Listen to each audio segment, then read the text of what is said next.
In this video, I want to talk about why I decided to go to Dubai and become a perfumer. After running my business for about a few years now, why did I decide to delve deeper into the art of perfumery and the science of perfumery when I didn't have to, right? A lot of brand owners, they never go to perfume school or makeup school or skincare school. They own brands, they own products, and they're successful. Some of them might be multi-million-dollar companies now. But why was it important for me to delve in deeper and learn about this craft? And I would say the number one reason for me, if I was to be honest, is I would just say love for this industry. I love this perfume industry. I have so much respect for it. I have respect for the creation of perfumes. It's a delicacy, it's an art, it's a science. It's tied into chemistry, it's tied into emotions and well-being and the earth. The ingredients come from the soil. So there's so much heritage around it, a legacy and honor around it, and esteem, high esteem was just so inspiring and beautiful. So I love this industry, and because I love it and I respect this industry, I felt like I needed to really become more knowledgeable about the industry and how things work. So that's, I would say, love and respect for the industry is like the number one reason why I did it. It was like an interest, but in the process of actually going through these classes and creating these fragrances has been so transformative for me and therapeutic.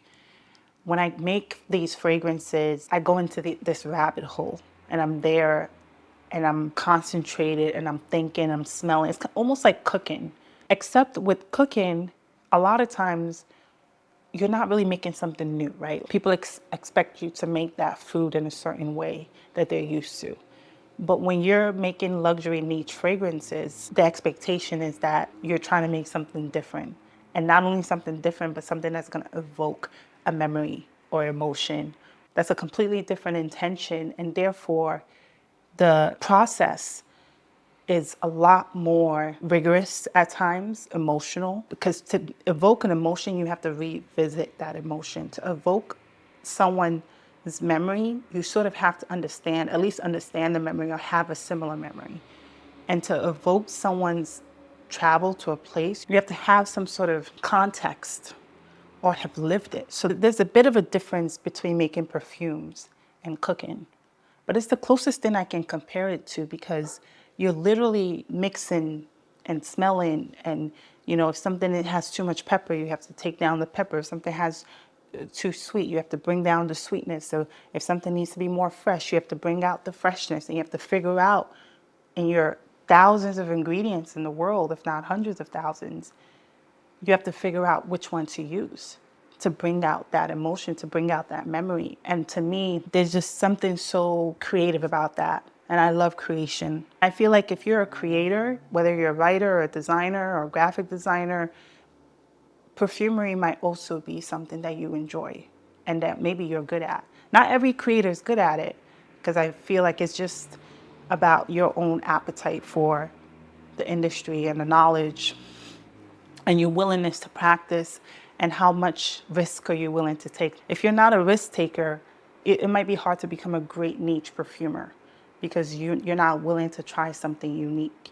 That ingredient that's foreign to you or that's hard to use, you might deter from using it because you feel like it's too hard or you feel like it's going to mess up your composition. If you're that type of person, it might be hard. I'm not saying it's impossible, but you're going to have to fight against that if you want to make something unique and different that's going to make people feel something that they never felt before and inspire people.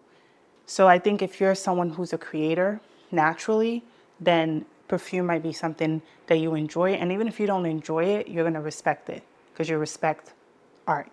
If you respect art, you're going to respect perfumery. Like it's all encompassing, it's consuming. When I get home from work after a long day, I just want to make perfume. It's my release, it's therapeutic. So those are the two big reasons that I went to Dubai. Number one, just to recap, is my respect and love for this industry and wanting to know more about it because I really feel like it's such an honor and privilege to be here in this industry, as well as being a doctor. I'm not minimizing being a doctor. Just because I praise one thing doesn't mean I'm not praising something else. We're just sticking to the topic of the video. And the second reason is just being a creator.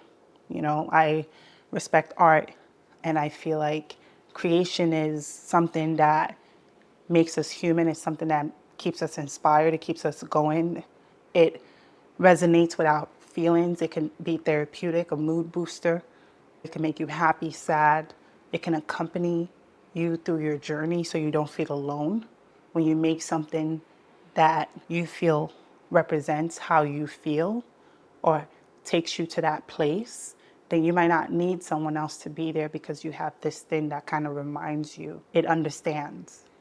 And empathy can be so comforting when something understands or someone understands what you're going through and you can feel it in that thing. That can be so validating and empowering because it's like, okay, I'm not alone because the person who made that also feels the same way. So I'm not alone. And that's what art can do, and it can bring people together like that too. So those are two reasons. Thank you so much. This is Shamaka. Thanks for watching. Watch my next video. Bye.